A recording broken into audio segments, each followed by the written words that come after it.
Marine Harvest says it will spend $500,000 on a new system of nets to reduce the number of seals and sea lions it kills. The fish farming company has been criticized for shooting more than 200 marine mammals that have tried to get into its pens this year alone. Dean Stoltz reports.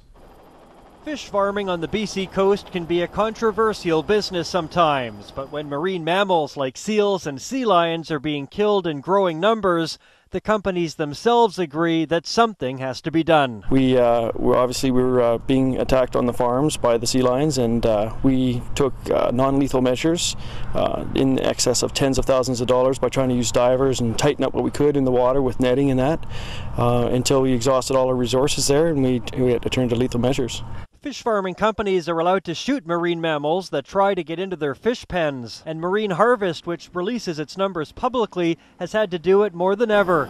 216 times in the first half of this year, something the company was roundly criticized for. But Dean Trethewey says the number of seals and sea lions around its two Quatsino operations has grown dramatically over the last few years. As you can talk to any of the locals out there, they all say it's probably one of the worst years they've ever seen for sea lions in the area. And in the peak part of it, we were losing about 3,000 fish a week at one of the sites. The sea lions don't get into the pens, but they grab the fish through the nets and suck their intestines out. But farming companies say they're also worried about predators breaking or tearing the nets, allowing the farmed fish to escape. So what you have to do is ensure that they can't get to the stock in the first place.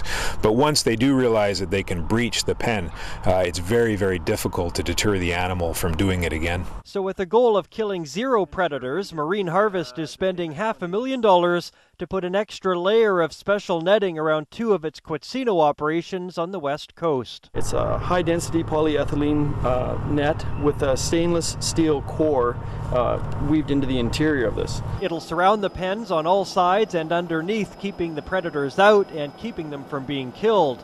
Now, the environmental group Living Oceans had been critical of Marine Harvest for the number of marine mammals it was killing.